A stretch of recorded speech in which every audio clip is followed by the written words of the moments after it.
Assalamualaikum. Assalamualaikum. Salam. Waalaikumsalam. Apa khabar Norman? Apa khabar? Sihat Alhamdulillah. How are you, sir? Alhamdulillah sihat walafiat. Wah, malam ni kita dah ada mesej yang pertama lah nampak gayanya. Itulah. Hari ni I tak boleh berhenti senyum. I don't know why. Keep on story. Nanti mungkin you boleh reveal lah kan. Before that mungkin kita ada kawan-kawan kita sekarang. Itulah. Straight away Anyway, selamat malam Bro Ernest kita daripada Star Property. Ini big brother kita. Dan juga Datuk Ismailudin. Assalamualaikum Datuk. Apa khabar Datuk? Sihat Alhamdulillah. Lama. How are you, Ernest? Lama tak jumpa ni. Dua orang kuat kita ni. Wah, ini dah lama tak jumpa. Datuk Ernest, harap-harapnya walaupun sekarang ni kita masih di dalam tempoh PKPB, so kita kena stay safe juga mana-mana pun. Dan kita orang macam biasa masih lagi tetap berkeudara pada setiap hari Isnin dan juga hari Khamis jam 10 malam sempena dengan bulan Ramadan ni. Macam mana hari ni Nom? Puasa okey? Okey. Dah used to it dah. InsyaAllah no problem. Tapi kalau orang dengar you cakap macam tadi, nampak macam first time. Baru ni orang baru. Oh sorry lah, I should have play around it lah. Yalah. Sebagai this is my first time lah kan. nak go through kita punya bulan puasa dalam keadaan PKP. Oh, okey. Itu yang betul. Untuk pertama kali dalam PKP. PKP betul. Betul. PKPB. Wah, dia punya ayat PKPB. ni. Yes. Takut nanti orang confuse. Berada ni saudara baru ke? Wah. Perkim. Hi Liz. Hi Liz pun ada malam ni. Ernest ada, Dato' ada. Now kita tengah keep on, kita build up dulu kita punya ni viewers dulu. Okay, malam ni kita macam you guys pun tahu, malam ni kepada semua rakan-rakan kat luar sana yang orang kata masih lagi belum share lagi apa yang kita punya live malam ni, tolong share dan kawan-kawan anda, tolong share.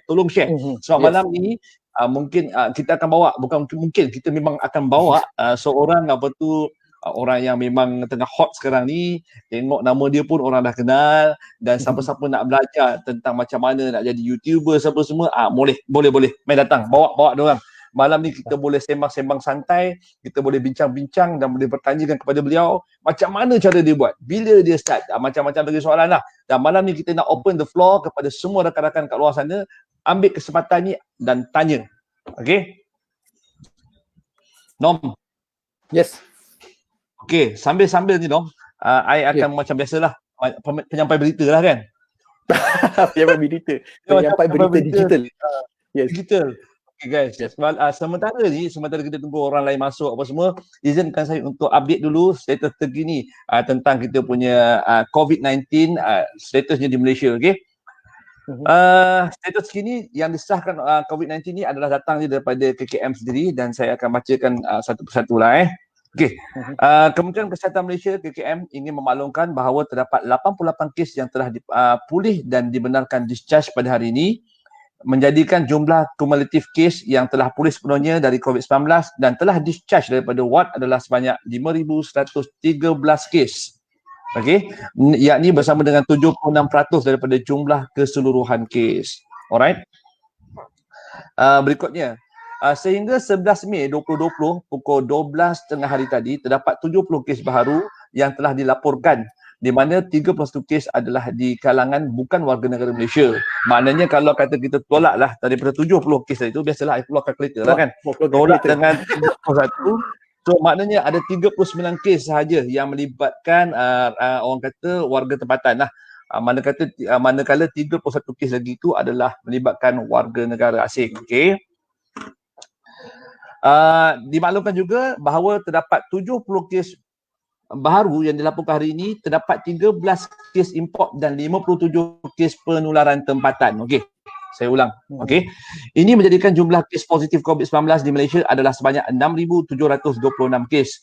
Oleh itu, jumlah kes aktif dengan kebolehjangkitan COVID-19 adalah 1,504 kes. Sehingga kini seramai 20 kes positif COVID-19 sedang dirawat di unit rawatan rapi di ICU. Daripada jumlah tersebut, jumlah 7 kes memerlukan bantuan pernafasan. Daripada maklumat terkini yang dilaporkan ke CPRC Malaysia Kebangsaan, duka cita dimaklumkan bahawa terdapat pertambahan satu lagi kes kematian berkaitan COVID-19.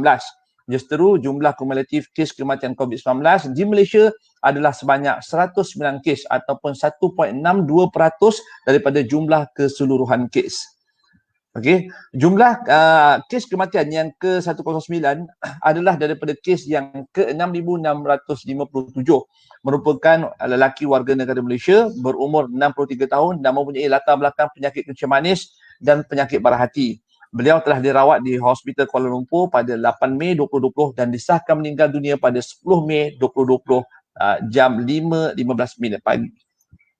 So kita ucapkan takziah lah kepada keluarga bangsa, dan kita doakan yang terbaik untuk dia dan juga keluarganya. Apa-apa pun normal, macam biasa saya lupa kita nak awal-awalkan kita punya siaran ni sebenarnya ramai yang juga tengok daripada Indonesia.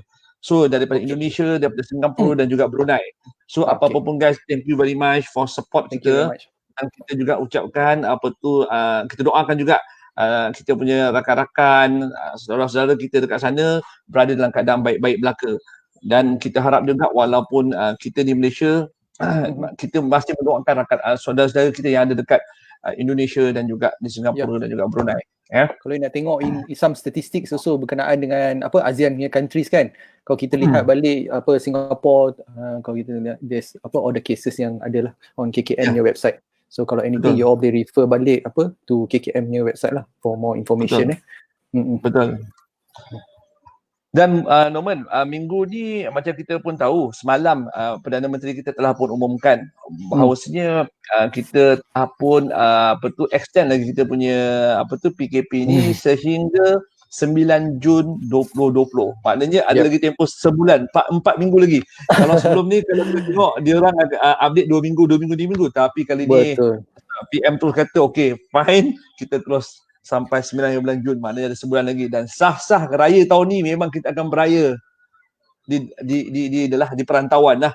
So lagu yang paling hit untuk tahun ni saya rasa ialah inilah Dendang Perantau. If we all got copyright, patut we all play balik Itulah. Sebenarnya kalau kita ada copyright kampung kan. Balik kampung habis. Kan tak boleh kan. Habis. Sekarang dia nyanyi je, dia pasang je habis semua. Tak sempat nak bawa kita minta tamu hari ni. By the way, speaking of tetamu tu, Brother Zul, kita punya tetamu actually sekarang tengah di backstage, tengah make up lagi. Our special punya guest pada hari ni. Kita pun hari ni dia pun dah war-warkan kepada dia punya geng-geng dia juga. InsyaAllah malam ni kita mungkin akan diserang. Raya kat rumah Zul lah. Boleh Pak Is. Aku kalau kata boleh, aku nak buat open house tahun ni kan. Tapi macam mana nak buat kan? Atau alasan, korang kata alasan. Mesti akan bagi alasan. Actually, I pun tahun ni pun, I nak buat open house lah. Tapi kita tak buat macam mana kan. Tapi tak apa. Hanya kita kata, nanti dah habis PKP, dah habis tu kita buatlah makanan, makan-makan sikit kan. Simple-simple, kita gather kawan-kawan kita. 20 saja 20 je. Aduh. Assalamualaikum Din. Brother Roslin kita. Assalamualaikum. Faiz pun ada malam ni. Okey guys, malam ni sebelum kita bawa kita punya tetamu malam ni, nak minta kepada semua yang dah live ni sekarang ni, tolong share kan kita punya aktiviti live sekarang ni kepada grup anda, kepada you punya Facebook, Instagram ke, you punya WhatsApp group ke apa ke. Sebab malam ni ada perkongsian yang cukup istimewa kita nak bawakan kepada anda semua. Kita ada satu orang, memang orang kata sekarang ni dah memang selebriti lah sekarang kan. Dia famous gila. Dan dia juga merupakan YouTuber permotoran yang tengah memang hangat sekarang ni kan. Kalau dia upload dia apa-apa kat YouTube, confirm meletup. Boom. Mungkin pula Karen pun dah teaser picture tak dulu? Berarti tu kita dah share gambar. Boleh Okay, sebelum kita bawa ada masuk nanti, kita buat sikit teaser. Alamak. Yang tengah-tengah tu, comel orang dia. Comel kan. Kita kat belakang cuma backup je, backup dancer kat belakang. Kita sebenarnya backup dancer tau. Cuma itulah, kalau kata kita, saya takut je kalau kita menari tu ramai yang pening-pening muntah-muntah, saya takut lah. Sebab mungkin kita buat koreografi tu lain sikit daripada orang lain. Yes. Kan? Kalau Alam Wakaka tengok ni pun sebenarnya dia pun macam, dia bukan Wakaka sebab dia menari, dia Wakaka sebab gelak.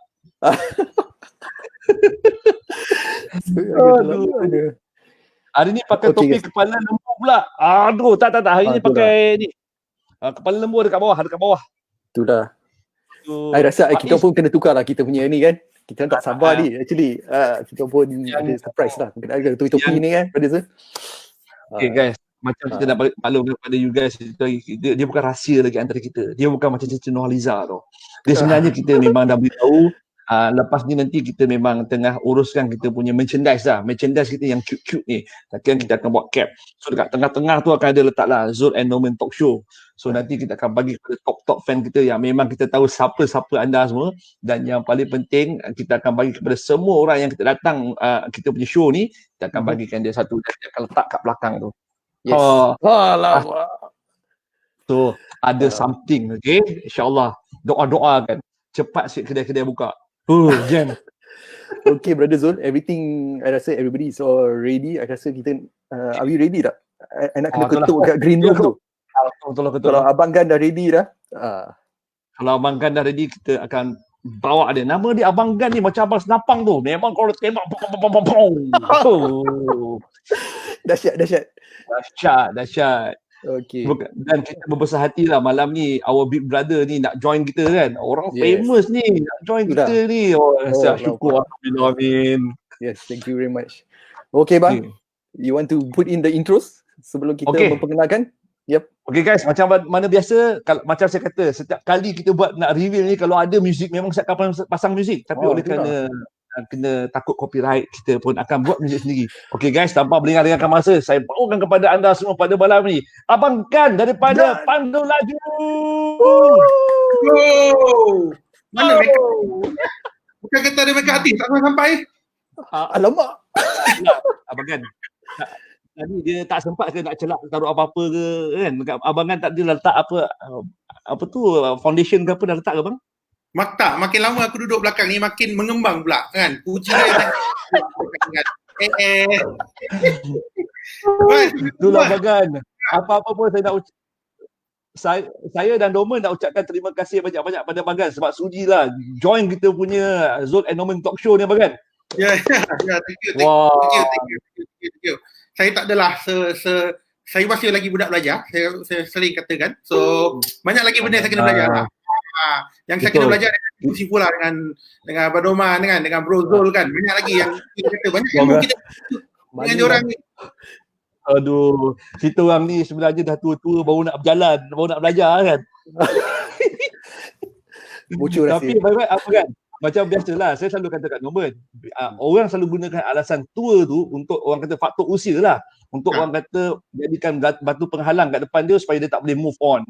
Tapi sebenarnya saya selalu kata kat dia orang, sebenarnya kita sendiri yang letak mindset kita, letakkan usia tu sebagai satu dia punya penghalang. Tapi kalau kita rasa kita yang buat benda tu jadi penghalang, tapi kalau kata kita alihkan penghalang tu, kita buat rational, saya rasa nothing is impossible. Betul tak Abang Gan? Betul. Oh. Nak pula malam ni kita jumpa yang ni, rasanya Abang Gan, biasa saya tengok Abang Gan dekat Pandu Laju tu tau, saya tengok dia kalau review saya kata best lah Abang Gan buat ni, best lah. Dia secara tak langsung dia telah menerujakan saya tau, nak tengok lama macam mana nak buat macam Abang Gan ni kan. Dengar boleh, saya jangan. Tak dengar boleh. Jangan buat. Macam dan setiap benda yang you share tu Bang, sebenarnya memang lah, terutama sekarang ni kita tak boleh nak test drive kereta apa tu semua kan. So macam informasi paling baru ni, aku langgar apa tu kereta bontot aku kena langgar kan. Macam Wan nak ingatkan you punya kereta yang kena langgar, kita pun terperanjat juga. Tapi you bagi tips tadi tu yang ada kat situ, ada 11 tips saya hafal lah. So memang berguna. Okay. Actually itu pengalaman sendiri juga. Itu antara pengalaman sendiri juga yang kita sering juga. So beside daripada YouTube, kita ada website. So actually kita start with the website dulu, isapandulaju.com.my. Kita start 2014. So YouTube ni masih baru lagi. YouTube baru saya rasa setahun lebih sikit macam tu baru kita start dengan YouTube. Sebelum ni memang kita purely on the website lah. So tip yang kita kongsi biasanya tu adalah yang kita lalui sendirilah, ataupun yang orang share pada kita, lepas tu kita test tengok betul tak betul. Kalau betul baru kita share lah benda tu. Tapi memang betul Bang Gan, sebab memang betul lah macam kita orang pun kalau nak share mesti yang kita dah senang nak beritahu orang yang kita dah lalu kan Bang Gan kan? Yep, betul. Kan ini ramai malam ni orang tengok Abang Gan malam ni bang. Kita ada pondok putih. Juta follower aku ada. Kejap, sekarang ni kita baru sekarang dah dia meningkat naik. Baru start streaming apa semua orang dekatnya kan. Baru habis sembahyang tarawih. Maklumlah ramai kali ni tahun ni yang tarawih malam ni tahun ni semua jadi imam. Itu yang ada kartun masa hari-hari mula puasa tu kata lama bapak dia usali. Aduh. Itulah kata practice make it perfect. So sekarang Abang Gan dia baca Quran hampir separuh Quran dia baca. Orang kata keluahat pun kuliahat lah kan. Betul lah. Kan? 8 rakaat pun jalan sajalah. Jalan.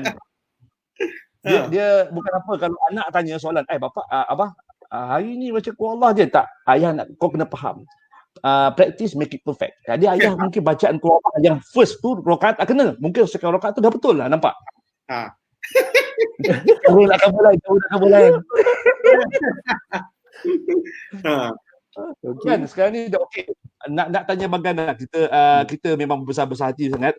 Sebenarnya kita orang sebenarnya ada merchandise Bagan. Nanti kita akan hantar kat Bagan. Kita punya sebenarnya kita tengah buat tak bang, kita cakap tu terang.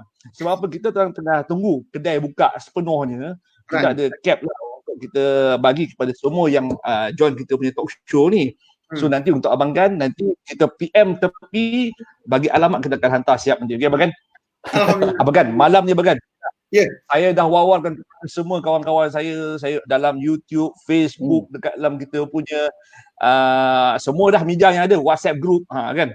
Jadi malam kita akan ada Abang Gan. Abang Gan ni sebelum tanya, betul ke Abang Gan? Betul Abang Gan. Semua tembak malam ni, betul letup ni saja.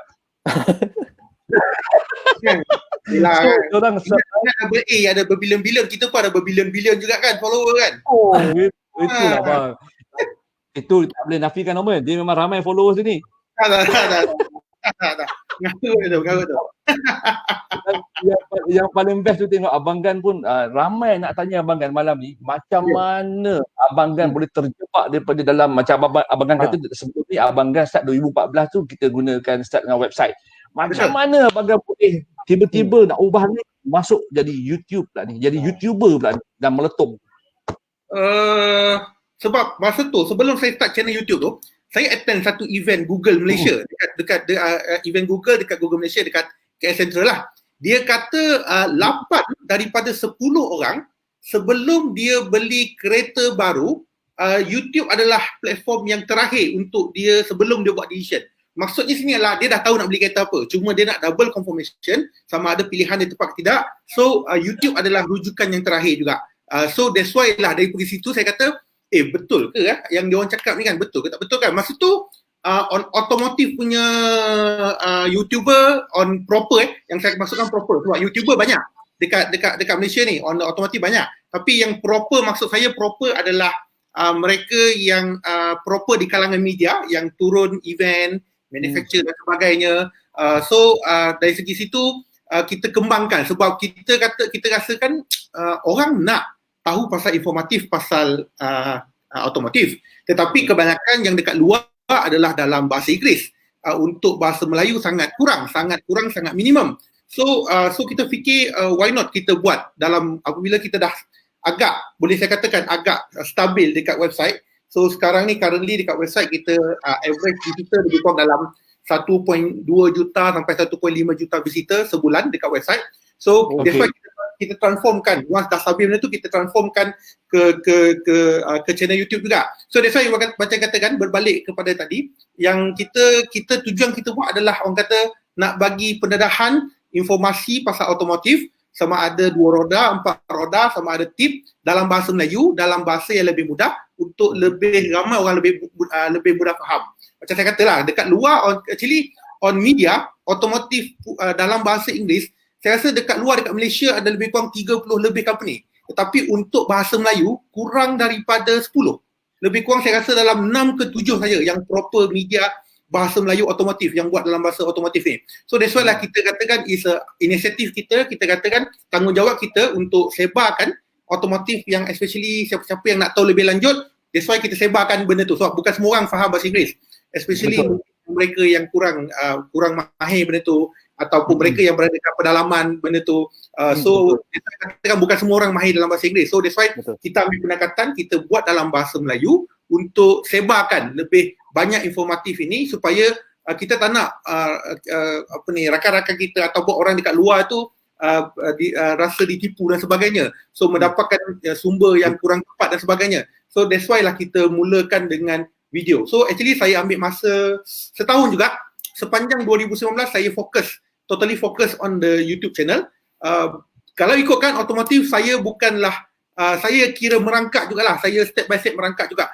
Ada juga rakan-rakan saya yang naik agak cepat. Ada juga yang 6 bulan sudah capai 100,000 subscriber dan sebagainya. So saya bermula agak slow jugalah benda tu. Sebab kita masa tu tak banyak lagi. Otomotif bahasa Melayu tak banyak lagi masa tu. Cuma ada beberapa je. So kita masih mencari tuning apakah orang nak.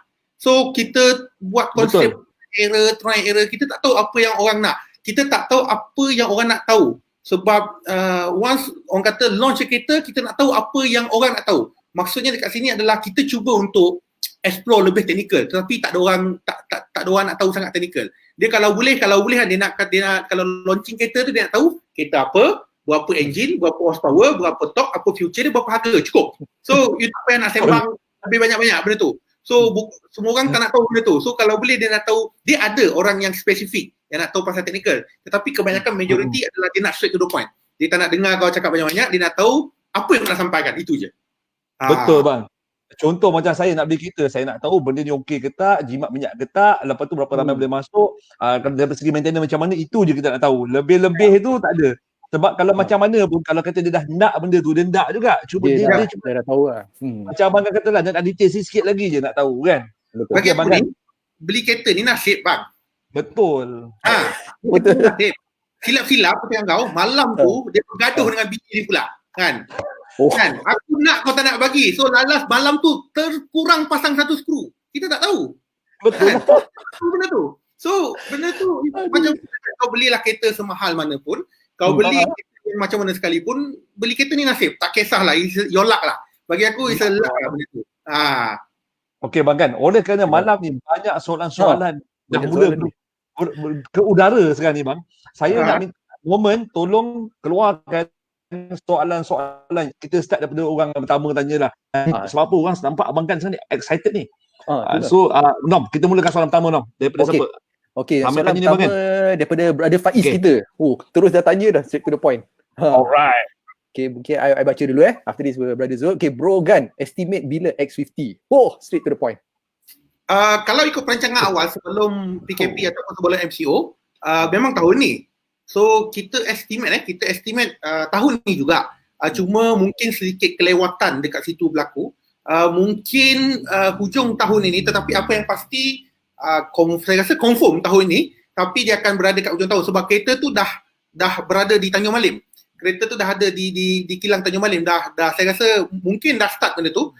Tunggu masa je benda tu. So saya yakin benda tu akan by this year, paling lewat mungkin quarter 4 ataupun paling cepat mungkin quarter 3 mungkin boleh jadi. Sepatutnya kalau ikut planning tak salah saya dia akan bulan 7 macam tu, lebih kurang macam tu. So sekarang ni, manakah sekarang ni masalah macam tu, saya rasa dia akan drag mungkin quarter 4 lah, at least quarter 3, penghujung quarter 3 ataupun quarter 4. Tapi this year is confirm.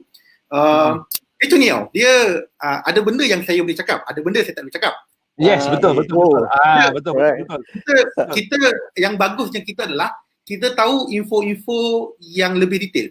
Kita tahu info yang internal problem, apakah problem model itu, apakah problem management dan sebagainya. Kita tahu benda tu. Tapi kadang-kadang benda tu on public kita tak sesuai nak cakap. Tetapi apa yang saya tahu yang confirmnya adalah 1.5 liter CKD version, iaitu pemasangan di Malaysia. Macam sebelum ni X70 dia start dengan CBU direct daripada China. Tetapi X50 memang confirm CKD, tak ada lagi CBU. Of course in the logic dia CKD model akan lebih murah berbanding CBU punya model, dan confirmnya juga 1.5 liter 3 cylinder engine. So itu yang confirmnya lah. Yang lain-lainnya kena tunggu. Tapi bagi saya design dia tak lari banyak lah dengan Geely Vinyue yang sedia ada dekat China tu. Tapi memang this is favorite question. Even 2 hari lepas, 3 hari lepas saya buat pasal Proton X50, iaitu Geely Vinyue Pro yang launch dekat China pada 15 hari bulan itu. Memang betul, harga dia bermula daripada 49,000 kalau kita convert ke ringgit Malaysia. Kalau tak ada cukai. Kalau boleh jadi 49,000 boleh dapat. Kalau kita convert, orang kata kita kelentong, tapi kalau kita convert dalam yuan China, renminbi China yuan, kalau kita convert ke ringgit Malaysia, memang boleh dapat 49,000 kan. So tapi untuk current ni saya rasa dia estimate untuk 1.5 liter sekarang ni, kalau kita ikut trend X70 lebih kurang start daripada 90 lebih ribu. So untuk yang ini dia akan berada sekitar 70 lebih. Dia takkan bawah 70 ribu lah. So siapa yang harap 70 ribu tu mimpi lah. Bayarlah. Norman dah kumpul dah daripada tahun lepas. Norman dah kumpul dah daripada tahun lepas. First time saya tengok kereta tu tahun lepas dekat China. So masa tu saya pergi Shanghai. Actually saya kerap fly Shanghai Beijing, saya kerap fly situ. Kerap fly bukan ada Omar kat situ, bukan ada sesiapa kat situ, tapi ada urusan dia. Itulah. Tadi nasib baik abang jawab dululah. Sebenarnya soalan tu dah hampir keluar tadi. Aku nak clear benda dulu. So, jadi first impression lepas tengok kereta tu, quality dia lain macam. Quality dia is better daripada X70. So memang dia punya quality memang, tapi saya tak tahu sebab this is CKD model. So certain part dia kena dia kena capai requirement telah ditetapkan berapa persen local content dan sebagainya. So saya harap local content yang ditawarkan oleh local vendor akan setaraf quality dengan local vendor dekat China lah. Sebab right now orang kata kereta China bukan lagi kereta China dulu, babe. Kereta China dulu memang coking gila-gila punya, nak beli pun takut. Tapi yang ini bukan nak puji melangit, tetapi itulah hakikatnya kan. Tapi kita tak boleh, tapi tak fair kita cakap benda tu. Kita hanya tengok berdasarkan model dekat China. Dekat Malaysia kita tengok lagi. Kalau kita dah tengok baru kita boleh komen. Itu lagi dulu kalau kita tengok Cherry tu, tengok kereta tu dah cantik dah, tapi bila pakai alamak jam, betul faded lah. Kalau rasa nak guna kereta rare boleh lah. So maksudnya kereta rare lah. Boleh lah. Kereta rare boleh. Betul. Nampak season, dia nampak lama dah. Nampak lama dah. Rare lah kan. Kereta rare lain daripada lain. Tapi kita apa tu? Daripada lain. Kan? Tak, kau tak cuci kereta ke? Tak, aku dah cuci dah. Tapi memang colour, aku memang nak colour macam ni. No, soalan berikutnya no. Okay, the next question I ambil the next question juga. The next one, okay. Alright, mungkin Abang Zul nak baca the next question? Ni dia dah mula technical sikit. Rogan, based on your experience, kereta dengan capacity engine CC kecil dengan turbo atau kereta capacity engine yang besar without turbo, which one better? For me, I like turbo lah. Saya lebih suka turbo lah. Tetapi susah juga cakap. Tapi kadang-kadang engine NA kadang-kadang lebih powerful daripada kereta kereta ada turbo. So it depend juga. Sebenarnya bukan masalah engine. Orang Malaysia lebih pada masalah harga. So Malaysia adalah price sensitive. So Malaysia kalau boleh dia nak engine 1.3 liter turbo 300 horsepower 400 Nm torque sebab dia boleh bayar rotek murah. Lepas tu dia nak rim 18 inci, dia nak ada spoiler, dia nak ada body kit full, dia nak ada leather seat dan dia nak harga RM40,000. Itu harganya. So Malaysia memang agak price sensitive. Itu yang peliknya. Tetapi kadang-kala kita orang kata tutup logo tu, tukar logo lain, boleh terima pula. Itulah. Actually Malaysia ada some persepsi macam ni. Dia ada some persepsi kereta nasional kau tak boleh jual mahal. Tapi kalau kereta import kau boleh jual mahal. Aku tak boleh. Kereta nasional sebab itu adalah persepsi orang daripada dulu lagi. Benda tu bawa sampai kini. And then benda tu orang momokkan dengan benda-benda tu kan. Sampai sekarang benda tu kadang dah stop tapi orang masih ungkit lagi. Jadi orang katakan engine bukan masalah. Bukan masalah. Tetapi sekarang ni kalau kita ikut trend, bukan trend Malaysia, trend dunia, trend global sekarang ni dia orang dah fokus kepada engine kecil dengan turbo. So dia orang dah tak fokus dengan engine yang besar dah. So sekarang semua manufacturer kalau boleh kan dia keluarkan lebih kecil. Sekarang ni kita dah ada 1.0 liter turbo. So silap-silap macam Honda City dah ada dan sebagainya benda tu. So dah ada 1.0 liter turbo. So kadang model tu tidak dibawa masuk kadang sebab persepsi orang. Persepsi orang Malaysia. Persepsi 1.0 liter tak powerful. So itu persepsi orang. Itu persepsi orang 1.0 liter. Soalan favourite je boleh kena genting. Kan dia ingat kereta tu ni. Yes, boleh naik genting, yes. Kan this is favorite question lah benda tu. So benda tu that's why kadang-kadang bukan manufacturer tak nak bawa masuk kereta yang engine CC kecil. Tetapi adalah selepas dia study dia katakan orang kalau aku bawa masuk orang tak nak beli. Sebab itu adalah persepsi orang. Orang memang tak boleh nak tukar. Macam mana kau debate sekalipun, macam mana kau cakap sekalipun dia tak. Orang kata ketegak tu ketegak lah. So benda tu kadang-kadang bukan dia orang tak nak masuk sebab persepsi. Sebab kalau dia buat masuk rugi, tak ada orang beli. Dia macam the Europeans dengan Americans lah kalau abang kan. Macam you know that Americans dia nak the big liter berapa cc tapi the Europeans are going for efficiency. Kan? Yes, macam price macam tu lah. Price sensitive. Kau nak bayar murah, kau nak rotek murah, tak boleh engine besar lah. Macam produk Malaysia semua nak macam tu kan. The first problem Malaysia adalah price sensitive, itu je. Betul. Itu saja. I rasa Abang Zul dalam event pun boleh agree on that. Memang betul lah tu. Saya kebanyakan dia orang yang pumpang ni dia tak beli kereta pun. Dia tanya lebih dengan harapan dia akan tanya. Betul apa kan? Saya setuju. Dia akan tanya 10 orang dengan harapan dapat jawapan berbeza.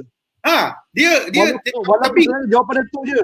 Tapi kita perlukan orang-orang seperti ini untuk memeriahkan lagi industri kita. Yes, betul. Kalau tanpa dia tak meriah industri kita. Betul. Kan? So, kita perlukan orang-orang macam ni. Terus kita kekalkan orang-orang macam ni. Okey. Harap-harap Faiz kau jelas dengan jawapan daripada Abang Gan yang tu orang profesional jawab ni. Okey. Next siapa lagi? Nom, jalan. Next question. Okey, next question daripada Makhluk Tuhan X50 pakai CVT juga ke bang? Oh, ni CVT ada question yang orang tanya. Kalau tak silap saya pun tak ingat saya. Saya pun tak ingat saya. Saya rasa is betul. Sorry, dia pakai DCT. Dia pakai DCT bukan CVT, DCT. Dia pakai DCT 7 kelajuan. Gearbox yang sama seperti Proton X70. Betul. 7 speed 7 speed. Oh, nasib baik kalau tak cepat sikit fikir. Tengok Terra dia jawab secara live nampak nanti macam Wahyu tu. Kalau brother I dengan Zul tu kita tengah type ni kita orang lambat ni kalau jawab ni. Sebab tanya Google. Tanya Google. Aduh. Dia guna D70 dia guna seperti X70. Tapi gearbox tu superb lah. Gearbox tu superb. Okay, I nak bring another question daripada Brother Ernest. Mungkin Brother Zul, can you take this question? Daripada Abang Ernest. Okay. Abang Gan, Bro Ernest ni ialah apa tu, AGM dekat Star Property ni. Kita punya big brother kat ni. Okay, Abang Gan, would you recommend a second car, hand car? What brand do you recommend? Soalan ni selalu subjektif. Firstly, saya akan recommend actually kepada mereka yang fresh graduate, biasanya saya suggestkan dia orang beli second car. Saya kerap cakap beli ukur baju di badan sendiri benda tu. Second car ni saya suggestkan kepada mereka yang mungkin kurang kemampuan ataupun bajet dia tidak begitu besar tetapi nak guna kereta tu, boleh pergi. Tetapi kita harus consider lah beberapa perkara on the second hand car dan sebagainya. So antara tip yang kita boleh adalah first, kalau kita tak tahu pasal otomotif, kita tak tahu pasal kereta, saya showkan bawa kawan-kawan yang tahu pasal auto. Tapi biasanya kawan-kawan ni sembang lebih, tu tak nak. So kita bawa sebab sukses kejayaan seorang kawan adalah apabila berjaya meyakinkan rakan dia untuk membeli kereta itu. Itu adalah sukses yang besar. Kan? Alamak, ada rasa bersalah kan.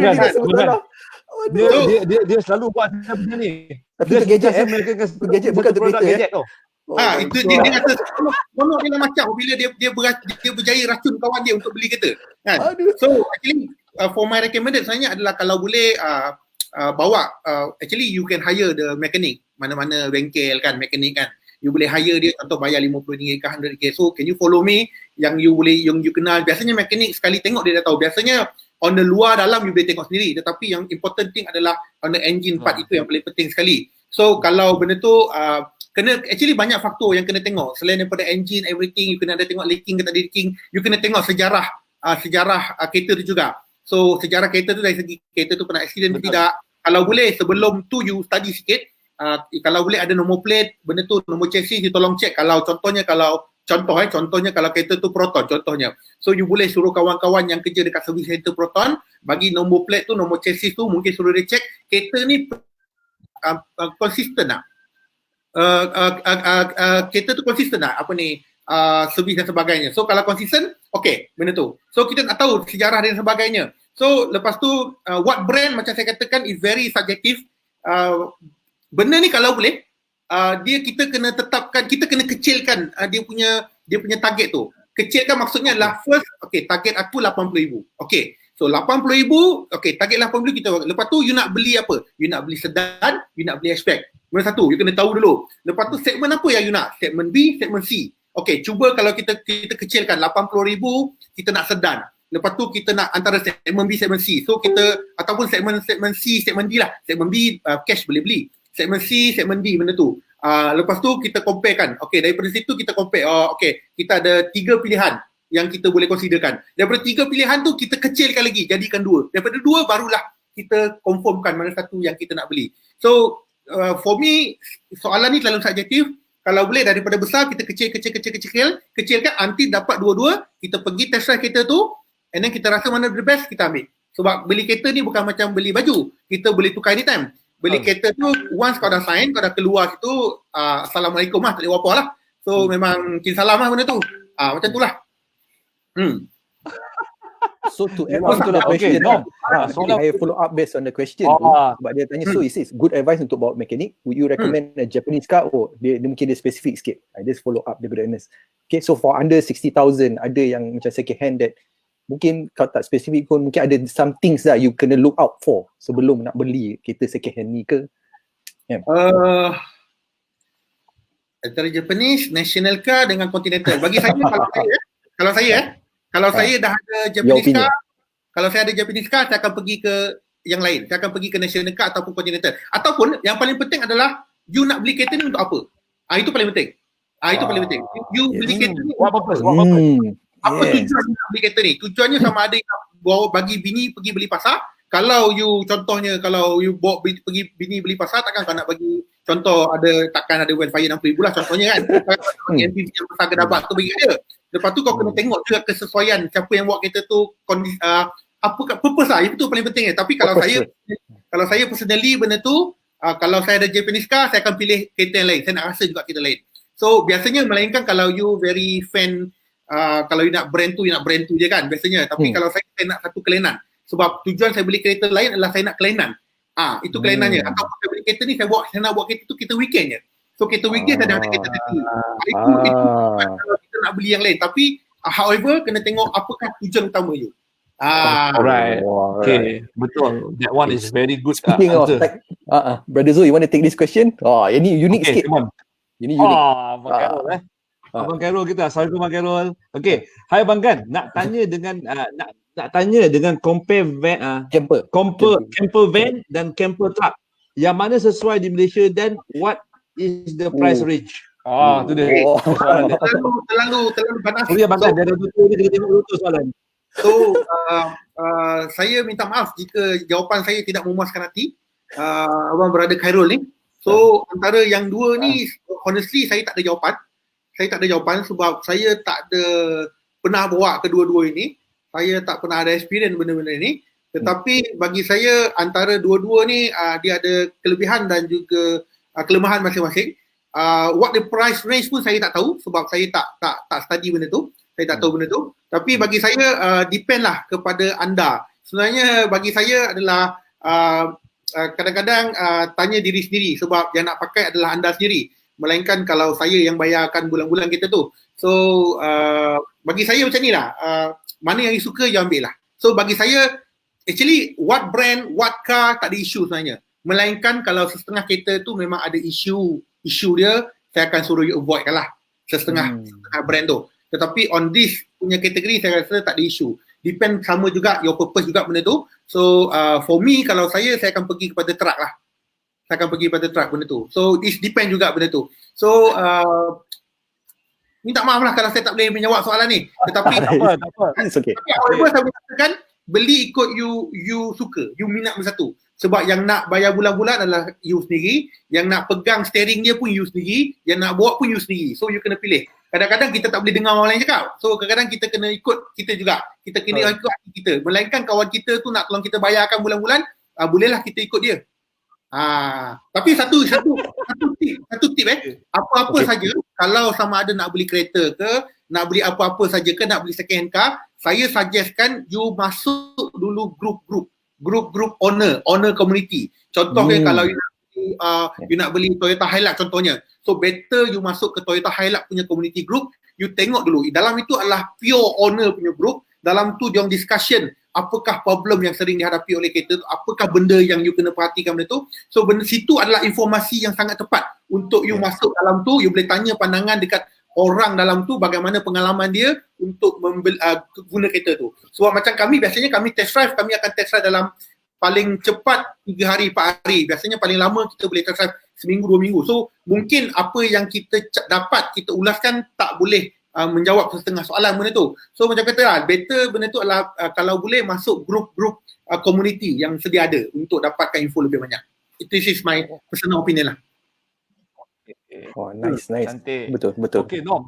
Okay. Ramai ni soalan malam ni. Okay. Itulah. Berikutnya, Nom. Okay, the next question, Brother Faiz dia tanya banyak, kita pun nak kena bantu je. Okay, what say you about Mazda CX-3 Harga dah sama macam X70. Cuma nama dia Mazda lah. Of course lah dia punya branding je. Tapi now Proton antara my favourite car, terutama X70. And then dia nak keluar X50. I choose X50. So what you think? Sebab now Proton dah macam dekat kategori lain dah compare since they came out with this X70. So what say you about CX-3? Saya rasa dia dah ada jawapan kot. Dia tak perlu tanya kot. I choose for X50. Kan? So saya rasa cuma your opinion kalau bila kategori tu. Dia susah dia. Apabila kalau seseorang tu dah ada jawapan, so susah nak tukar pemikiran dia. Tetapi apa yang bagusnya adalah kita as a media, kita adalah third party. Kita adalah pihak ketiga yang kita ada credibility untuk mengubah pemikiran seseorang. So saya boleh mengubahkan daripada dia beli X50 daripada dia beli X50 dia boleh beli ke brand lain. Tapi kan, tapi inilah mana soalan ni sekali? Soalan dia nak sekali pin dengan soalan ni. Okay, for me right now dulu Mazda ni value dia agak rendah. Okay, kereta dia boleh lah. Okay, kereta dia agak bagus sebenarnya, cuma branding dia tak kuat. Tetapi semenjak pengenalan Mazda CX-5, I think 5 years back, 6 years back, selepas dia perkenalkan Kodo, teknologi Kodo, Sky Active Engine, benda tu, teknologi, so Mazda dah lain lah, Mazda dah wow. Apa yang specialnya adalah, Mazda focusing dia bukan kelajuan, bukannya apa-apa, tapi focusing dia adalah driving experience. Bagi saya, sesiapa yang pernah bawa Mazda, dia akan faham. Saya boleh bet, saya katakan X70 tak boleh fight dengan Mazda punya handling. X50 pun saya tak tahu, saya tak pernah bawa lagi, so tak ada komen. Tetapi apa saya nak cakap lah, X70 tak boleh fight Mazda punya handling. Mazda punya handling adalah much better. Mazda punya comfort adalah much better. Mazda punya driving is much better. Tapi on the power mungkin dia tak sepower, tapi dia sangat firm orang kata. Dia macam ni lah. You tak payah nak start kereta, you duduk saja, you pegang steering tu, you boleh rasa satu comfort, you boleh rasa kereta ni wow, kereta ni memang kereta ni akan sedap. So itulah yang ditekankan oleh Mazda. That's why satu masalah adalah harga dia agak gila-gila. Memang betul, CX-3 harganya lebih kurang macam X70. Betul. Betul. Tapi X70 adalah lebih besar daripada CX-3. X70 kalau ikut kompetitor dia adalah CX-5 kalau ikutkan. Sebab lagi satu CX-3 adalah versi CBU. Sekarang ni tak salah saya tak tahu dah ada CKD belum, saya tak ingat. Tapi versi CBU lagi mahal. So lagi satu you kena consider jugalah, Mazda ni dia bagi free service 5 tahun. So dalam tempoh 5 tahun ni you pergi servis, you tak payah bayar apa-apa. You pergi bagi kunci, balik tepuk buntut, balik. Dah cukup benda tu. Even saya dengar wiper pun dia bagi free. Even apa pun dia bagi free. Banyak bagi free. Yes, Mazda. Pun. Yes. Dia sebenarnya dia tak fokus big number tau. Tapi for me saya sangat suka kereta Mazda, honestly. Walaupun dia tak suka. Nampak gayanya Faiz dah mula goyang ni. Dengan penjelasan ni Faiz dah boleh goyang. Saya tak nampak komen-komen ni. Ada. Ada. Okey. Berikutnya Nom. Cuma ada satu dulu, I kena ambil this comment. Okey. Al-Bakri ni adalah actually baju abang mahal. Baju abang. Al-Bakri ni adalah host kepada Panel Laju juga. So dia adalah yes. Dia adalah partner Incram saya. So dia man behind the camera Is it yang buat your production kan? Is it the one? Dia partner dia. Abang kan? Ya. Tadi saya berlepas tengok yang you all berdua pergi naik van pergi ke Kuala Selangor tu. Itu memang kelakar lah. Ya. Betul ya tu kan? Memang kelakar lah tu. Itu antara pilot kita. Memang best lah. Yang tu memang best lah. Aduh. Okey, soalan berikutnya ni. Daripada Faiz juga ni. Okey. Ke kita nak ambil daripada ni? Mana Sekejap Okey. Ambil daripada Anthony dulu. Mungkin somebody kita bagi peluang kat David. Okey, Anthony. Alright. Okey, Brother Zul. Daripada David. David. Okey. Hai David, apa khabar? Malam ni sihat David Sorry lah. kita bila dengar Abang Gan bercakap tu, kita datang kusyuk dia lain tu. Okay, David dah tanya. And I would like to know the pro and con of the current fully electric car. Okay, pro and con dia ada pro and con. Pro adalah kereta tu tak payah servis, kereta tu tak payah isi minyak, boleh jalan sahaja dengan cas. Con dia, saya rasa con dia lebih banyak daripada pro dia. Actually pro dia banyak, tapi memandangkan negara kita masih tidak ready dengan kenderaan jenis elektrik, so con dia agak banyak. Con yang pertama adalah harga yang terlalu mahal. Itu yang pertama. Yang kedua adalah dari segi facility. Facility kita masih tidak mencukupi. Yang ketiga, apa tadi cakap? Dari tiga, facility juga. So apa-apa pun facility juga boleh katakan. First, harga yang terlalu mahal. Sebab kita masih, saya rasa orang tak yakin lagi guna kereta elektrik. Tetapi sekarang ni kereta elektrik sekarang bukan macam dulu. Kereta elektrik dulu mungkin boleh jalan 100 km dah habis bateri. Tetapi kereta elektrik sekarang dengan adanya Tesla dan sebagainya, dia kata boleh pergi sampai 500 km. So maksudnya setakat sini pergi Penang, lepas tu cas kejap, lepas tu balik KL, tak ada masalah benda tu. So that's why teknologi semakin maju. Dan juga of course orang, antara kerisauan orang adalah dari segi harga bateri tu. So berapa lamakah tempoh jangka masa bateri itu boleh bertahan, dan berapakah harga jika saya nak tukar bateri itu.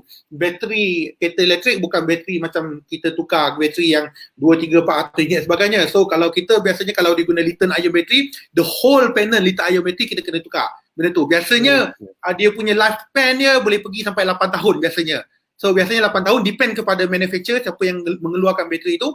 Biasanya minimum boleh pergi sampai 8 tahun ataupun more than that. So selepas itu macam saya katakan, negara kita masih tidak ready lagi dengan kenderaan elektrik. Andai kata kalau kita dah ada kenderaan elektrik, bateri itu apabila nak ditukar, nak dilupuskan, macam mana kita nak lupuskan bateri itu. So kita masih belum ada ke arah sana lagi benda tu. And then benda tu facility tak ada. Apabila facility tak ada, bateri habis, kita nak cas mana contohnya. So that's why yang sekarang ni yang ada kereta elektrik yang kebiasaannya adalah mereka yang bergerak di sekitar, di kawasan-kawasan yang sekitar. Sebagai contohnya pergi kerja balik kerja, pergi kerja balik kerja. Yes, benda tu contohnya kalau setengah kereta Renault Zoe dah ada benda tu yang saya rasa boleh pergi 100 lebih kilometer. So 100 lebih kilometer you kena pergi sampai saya rasa Seri River ataupun atas sikit, lepas tu you kena berhenti, makan, you kena cas. Lepas satu facility kalau ikutkan ada di stesen minyak Petronas, dah ada tempat charging. Tetapi kebanyakan mereka adalah slow charging, bukannya fast charging. So untuk full, biasanya slow charging dia akan ambil masa sampai 6 ke 8 jam untuk penuh. Tetapi untuk fast charging biasanya setengah jam dah lebih kurang bateri tu dah lebih 80% bateri benda tu. So cuma facility tu tak diselenggara. That's why ada yang rosak dan sebagainya. Walaupun kita boleh guna 3 plug point benda tu untuk kita cas macam biasa. Even dekat rumah pun kita boleh cas macam biasa. Dan satu antara pro yang sangat pro untuk kereta elektrik adalah senang dapat parking dekat mall. Yes, ya tu betul. Wah, betul. Masuknya pintu, terus masuknya barrier, terus ada parking untuk parking. Sama dengan airport. Kan? Pergi mana-mana mall, so confirm kau ada parking punya. So kau masuk, kau boleh charge benda tu. Because right now, setahu saya sekarang ni charge masih free. Tak ada charge lagi. So saya rasa sampai satu tahap, charge dia kena bayar lah dan sebagainya. So bagi saya, Malaysia are not ready yet untuk electric car. Sebab kalau compare macam China contohnya, China dia nak menggalakkan rakyat dia menggunakan kereta elektrik, dia dia bagi insentif. Sebagai contohnya harga tu 100,000 contohnya, so kerajaan subsidi 30% contohnya. So orang cuma bayar 70,000 saja, 30,000 disubsidize oleh kerajaan. Tetapi macam Malaysia masih belum lagi. That's why harga dekat Malaysia ni kereta elektrik more than 100,000. Dan tak banyak. Kita ada beberapa brand tetapi tak banyak lah. Dan tak banyak unit yang ada pun sekalipun. Sebab harga bila kita tengok balik, macam contoh macam the Nissan Leaf yang fully electric is so expensive. Tetapi kalau macam contoh macam even macam those yang hybrid, the government dia ada bagi certain tax rebate kan? Is it something itu like untuk local assembly, untuk CKD local model. Assembly. Oh, okay. Untuk pemasangan tempatan dia yang ada pengecualian cukai dan sebagainya. Untuk model yang import sepenuh, sebab model ini tak banyak permintaan dia. Maksudnya lah dia tak boleh jual banyak. So untuk untuk pasang CKD, pasang di Malaysia, dia kena consider benda tu. So kalau aku dah spend banyak duit, banyak pelaburan dekat kilang, tapi end up tak ada orang beli kereta aku, so pelaburan tu adalah sangat merugikan. So that's why ada banyak yang tak berani masuk. That's why ada banyak lagi model-model PHEV, model-model hybrid yang lain yang bagus dekat luar tetapi tak dibawa masuk ke Malaysia.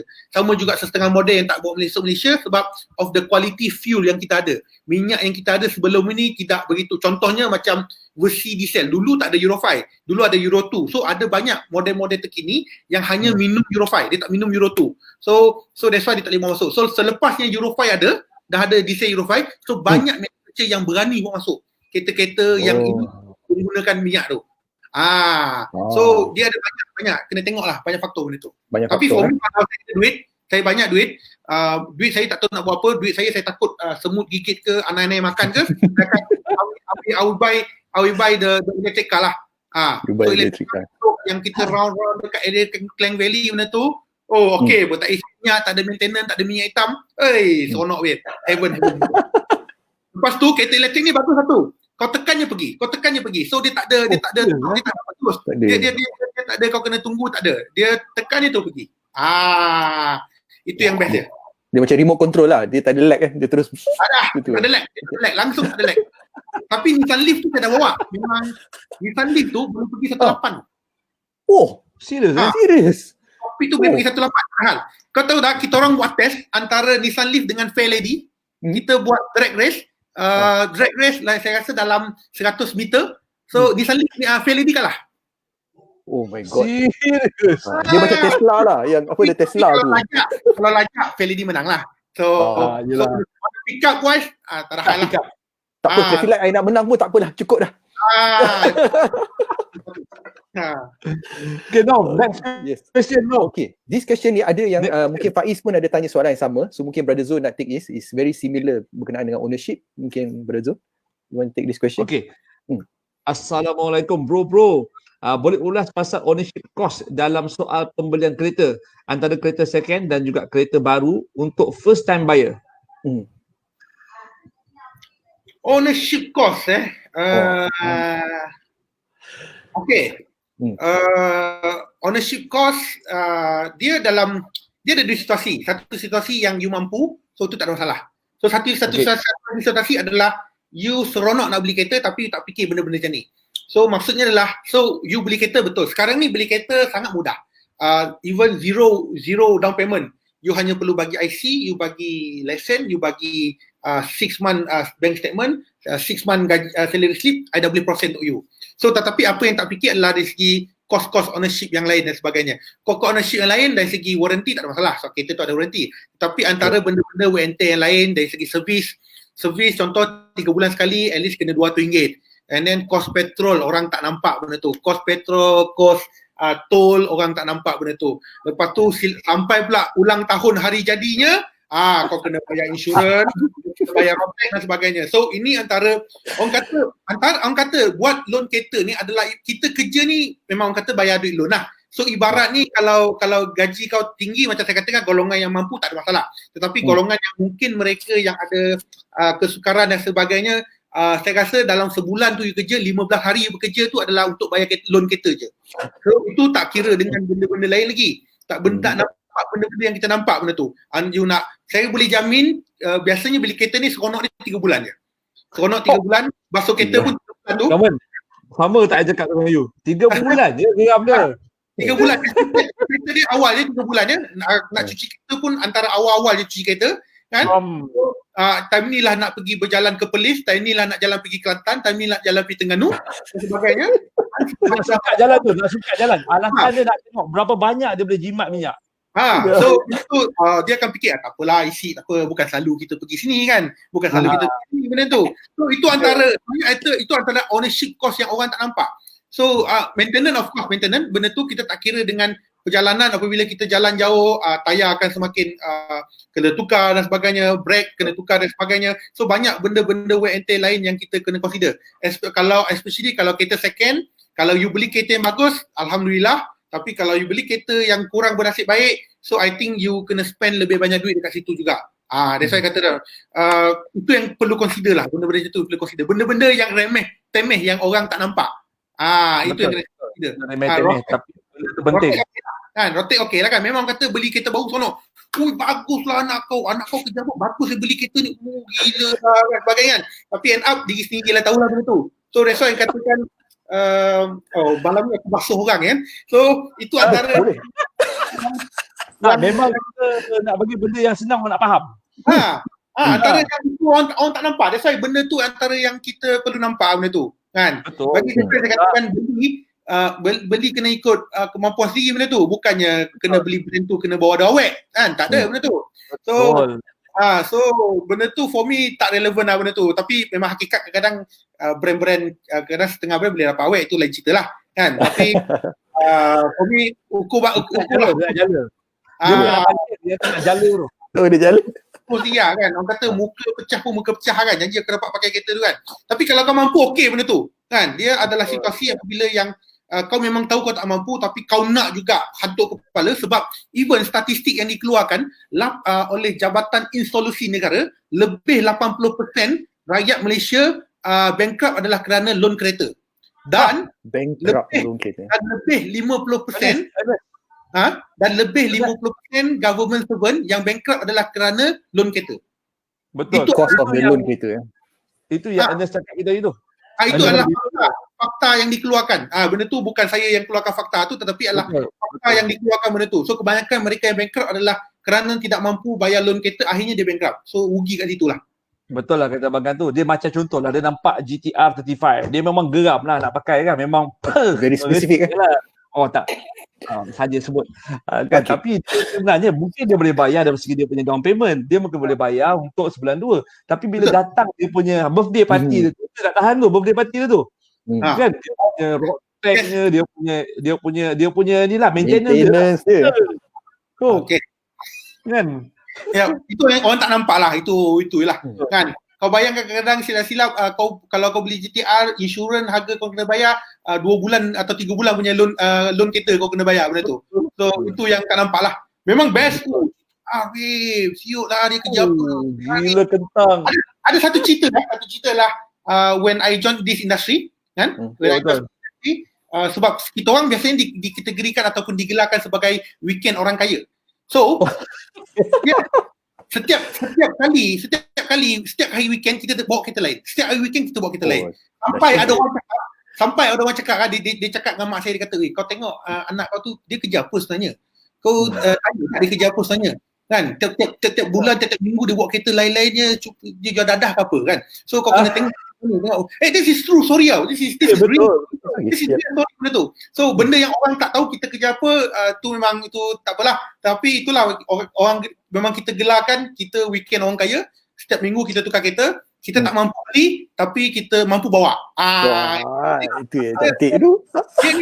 Dia sama je excited di awal-awal dia. Kita cuma excited kalau model tu adalah model baru yang ada teknologi baru. Kita orang boleh spend masa 1 jam duduk dalam kereta untuk explore.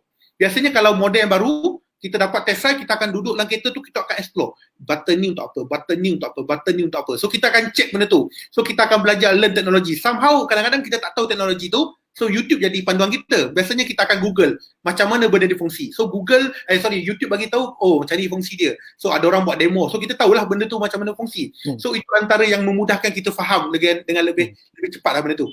Speaking of that, nak tanya Brother Gan, right? Since you were saying berkenaan 3 bulan after kita dah boring berkenaan dengan kita punya kereta kan, contoh, what's your thought berkenaan dengan now the trend is going for leasing? Contoh macam I nampak macam Renault is going very aggressive on leasing. What's your opinion sebagai expert lah berkenaan dengan leasing kereta? Actually dekat Europe banyak buat macam tu. Okay, dekat Malaysia dia benda ni dibuat kepada mereka yang suka menukar kereta setiap tahun. So apabila kalau beli kereta, of course jual kereta dia akan rugilah. So dengan ada leasingnya, so dia bagusnya adalah you bayar satu jumlah yang termasuk dengan service you, yang termasuk dengan maintenance you, dan you boleh tukar kereta tu, you boleh upgrade kereta tu anytime. So bagus benda tu adalah you boleh guna, contohnya sebulan biasanya loan orang bayar 1,000, tapi you guna kereta tu you bayar 3,000.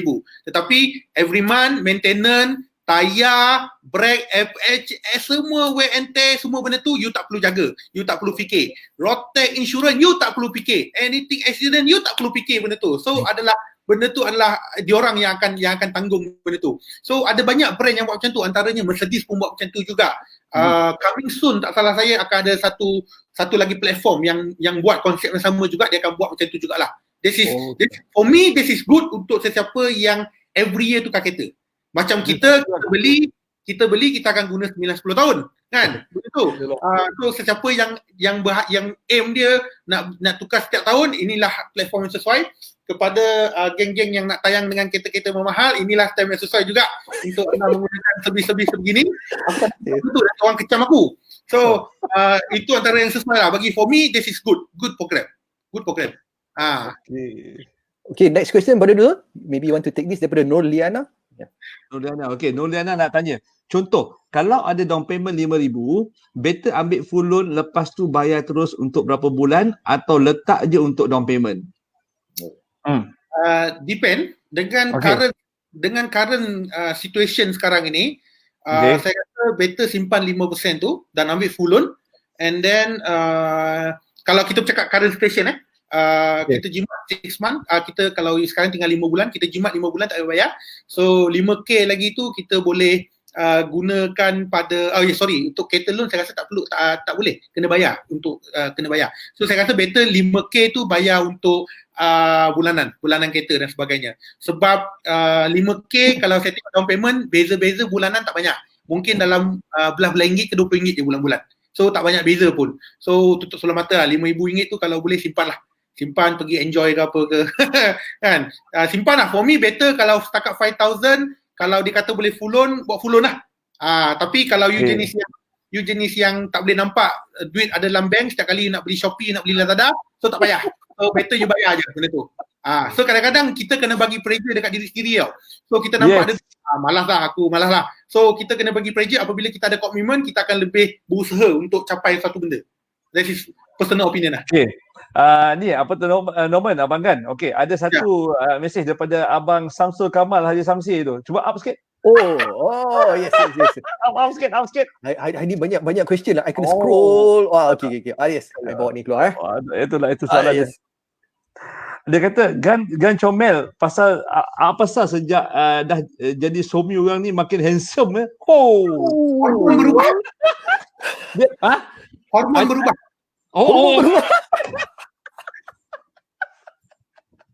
Itulah jawapan dia. Hormon berubah. Lebih ceria lah sekarang kata dia. Hormon berubah. Harap abang Acoy dapat dah. Brogan dah jawab dah soalan tadi tu.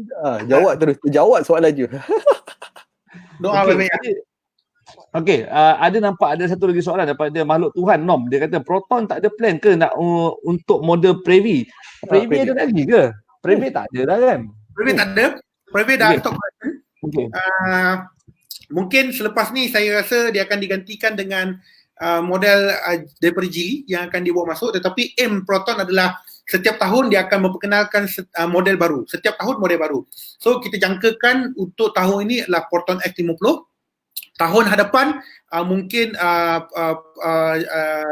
model MPV yang bakal menggantikan Proton Exora mungkin pada tahun hadapan. Tetapi kalau ikutkan perjanjian adalah dua model akan diberikan secara percuma, ataupun dia adalah perjanjian adalah Geely dengan Proton lah, iaitu X70 dengan X50 benda itulah. So model pengganti Previe saya rasa tidak akan masa terdekat ni. So this is good model, tapi macam mana tak boleh jual kan benda tu kan. Yalah jawapannya saya rasa. Tapi saya rasa not too soon lah. Tahun ni bukan, tahun depan pun bukan. Dia macam ni. Dia apabila management baru masuk, so dia kalau tak suka model tu, dia tak sukalah, macam itulah. Sama juga dengan mana-mana sekalipun. Once pemimpin baru masuk, dia akan pilih orang-orang yang dia kenal untuk berada di situ. So begitu juga dengan sebaliknya lah. Itulah situasi dia. Nice. Satu lagi soalan daripada Abang Khairul tu Nom. Yes. Daripada Abang Khairul. Dia banyak relate pada home ownership. I tengok. I mean ownership of the car dengan relate dengan tu. Okay. Banyak dia orang tanya. Okay, Brother Zo, you want to take this question? Yep. No, not that one. Yang dia kata Brogan, Renault. Renault Twizy. Sorry. Yang ini interesting question adalah semasa model ni nak masuk Malaysia, saya adalah antara yang orang terawal yang bawa Twizy ni. Bawa individual orang tahu mana satu. Masa tu kita bertanya kepada pihak JPK sama ada model ini nak didaftarkan dalam kategori kereta ataupun motor. So dia kata dia orang pun tengah study benda tu, tapi akhirnya dia orang kategorikan sebagai kereta benda tu, dan calculation dia punya Rotek tu adalah berdasarkan watt, battery watt dia tu. So bayaran Rotek adalah bergantung kepada battery watt pada model itu sendiri. Sebab dia tak ada engine kan? Dia tak ada engine, dia tak ada CD. So dia cuma ada battery dia, capacity battery. So dia punya Rotek adalah berdasarkan dia punya capacity battery dia tu. Tapi Twizy ni best babe. Sangat enjoy. I try bawa. Is this the one? Renault Twizy? Macam ni? Yes. Okay. Korang boleh sewa dekat Putrajaya. Betul, ada nampak dekat tempat tu je memang ada.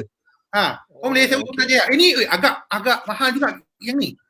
I think kalau tak silap saya 70 lebih ribu ke, ataupun dekat 100 ribu kot model ni kalau tak silap saya. Tapi yang ni hujan, assalamualaikum lah, kita salam lah. Apa dia bang? Apa dia? Hujan. Dia romantik sikit, romantik. Hujan apa ya? Tak, memang suka jalan basah. Tapi yang pentingnya kalau kau bayangkan kau bawa model ni dekat Federal Highway, so kalau jam. Tapi yang penting jadi perhatian ramai lah. Kita orang panggil Federal Highway tu bukan highway dah sebenarnya, kita panggil parking bergerak tau. Okey lah. Tapi sekarang parking bergerak. Sekarang ni. Sekarang clear lah. Okey. Pak gayanya kan abang kan malam ni ramai orang tanya abang kan daripada segi tentang kereta. Wah, ini semua tentang kereta semua ni orang kita ni kan. Okey bang kan. Saya nak tanya abang kan oleh kerana orang ramai tanya pasal kereta, kalau ada soalan lain tu nanti kita akan tanya, tetapi saya nak tanya. Okey bang kan. Abang Gai, pemula YouTuber, nak tanya, apakah orang kata equipment yang orang kata perlu ada? For me, to become a YouTuber tak perlu spend duit untuk beli equipment. Bagi saya, mulakan apa yang you ada. So mulakan kalau you ada handphone, gunakan handphone you dulu, cukup benda tu. So you kena tahu selok-belok permainan dulu macam mana, you kena tengok konten you buat tu kena ke tak kena. So kita do and try error benda tu. So bagi saya tak perlu spend on the equipment, guna apa yang ada. Macam saya sendiri, saya bermula dengan iPhone 6 dulu, sebelum ni masa 2000 awal 2019 saya guna dengan iPhone 6 saja. iPhone 6, lepas tu saya upgrade ke iPhone 8. So mula dengan apa yang you ada dulu. For me, tak perlu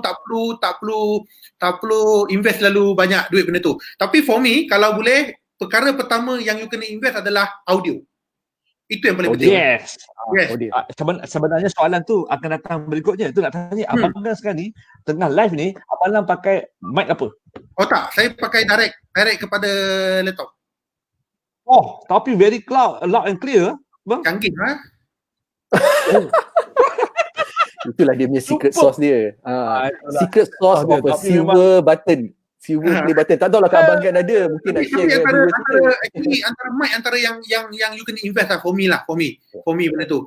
Tapi kalau kita ikut trend YouTube sekarang ni tak perlu canggih-canggih lah sekarang ni. Even orang guna phone, even phone sekarang pun dah canggih. Sebenarnya ada teknik yang betul tau, macam mana kalau kita rekod pakai phone. Contohnya kalau kita rekod pakai handphone macam ni kan. So antara cara yang betul kalau kita buat vlog, actually kita kena pegang macam ni tau. Sebab kalau macam ni, kalau kita bercakap, dia akan pantul tau. Kita bercakap macam ni, dia akan pantul, dia akan masuk dekat mic sini. Kalau kita buat macam ni, dia akan blocking tau. Dia akan blocking mic dia, tak dapat benda tu. So antara kalau kita buat macam ni, bercakap, dia akan masuk ke sini. So teknik dia kalau nak buat lah macam ni lah. Saya kata macam tu lah. Macam tu, teknik dia macam tu.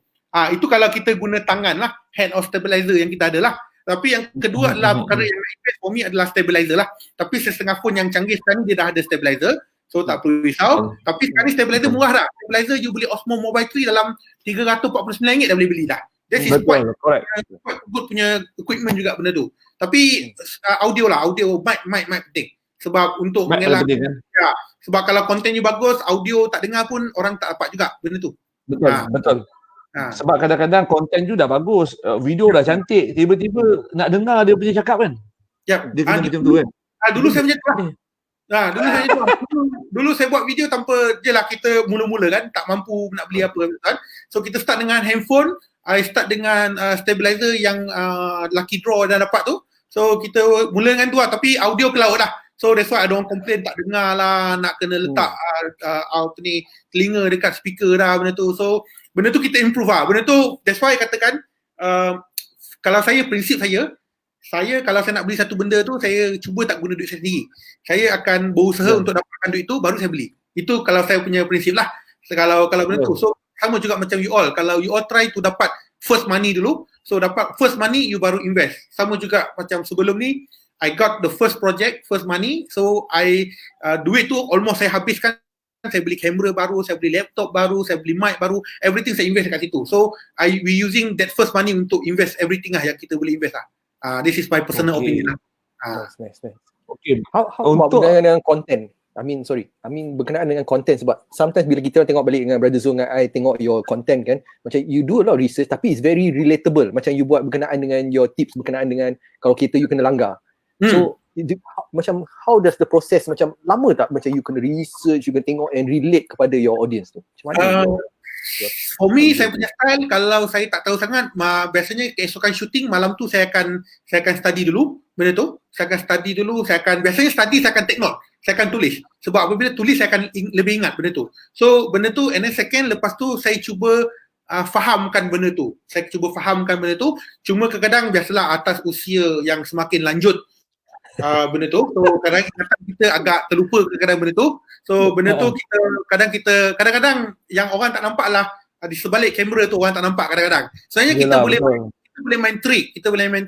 Belakang kamera tu you letak TV ke, you letak prompter ke, benda tu ke, ataupun biasanya kalau saya dekat luar saya akan kertas lah. So actually untuk kita senangkan, kita ada satu template. Macam kita review kita ada satu template. Benda ni contoh horsepower berapa, so kita dah template sesuai, so kita tengok je template tu kita dah tahu dah, so kita tak perlu buat ayat yang panjang, kita cuma ringkaskan point, so kita dah tahu macam mana nak kembangkan. So macam mana nak buat lah, because everyday you talking, you cakap, you practice, so you akan guna ayat yang lebih kurang sama, hampir sama, cuma kadang-kadang lawak-lawak bongok, lawak-lawak bangang yang kadang-kadang yang apa yang terlintas tu masa tu cakap lah, yang kena fikir lah, because first kita ada video team, so saya akan beri masalah ni kepada video team saya lah. So saya cakap je apa benda cakap, yang nak edit kau edit lah. So video 30 minit, video 5 jam, 6 jam kau nak cut jadi 20 minit, itu kau punya hal lah. So itu kerja kau. So for me adalah saya buat benda tu, kau pandai-pandai lah edit benda tu. Tapi kalau buat sendiri, you tahu apa yang nak cakap, you tahu biasanya before kalau nak buat sendiri, before saya nak shoot saya dah fikir dah apa je saya nak buat. Lepas tu untuk mengelakkan kita lost, mengelakkan kita mengagau ke tempat ke mana-mana. Itulah. Okay, that's a good tip. Itu tip yang bagus. Okay, Abang Dan, bila you mula start buat content tu, kalau kata mula-mula dululah, before Abang kan ada Abang Dan punya team apa semua kan, berapa lama masa Abang nak siapkan satu-satu video tu? Dan macam mana, berapa satu hari ataupun dalam seminggu tu berapa video Abang Dan boleh buat untuk posting? Dalam video, editing adalah perkara yang paling lama nak buat. Shoot video 10 minit boleh siap. Kalau orang yang tak mahir editing, dia boleh mengambil masa sehari, boleh masa seminggu, ataupun tak siap-siap video tu. Ataupun kalau bagi expert, yang expert mungkin satu video 3 jam boleh siap benda tu. Tetapi for me macam saya buat basic editing.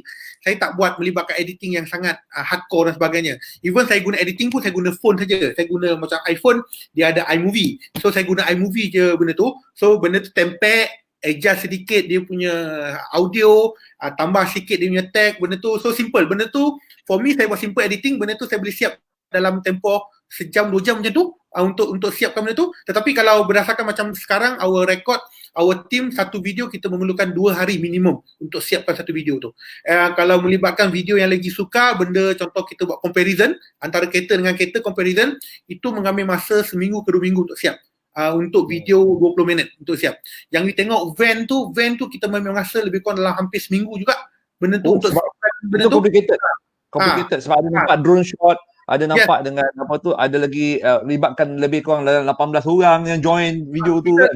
Kita ajak yang itu, kita ajak kita punya follower, kita punya benda tu kita ajak kita ajak follower kita. Sebab kita nak dapatkan prop, nak dapatkan orang.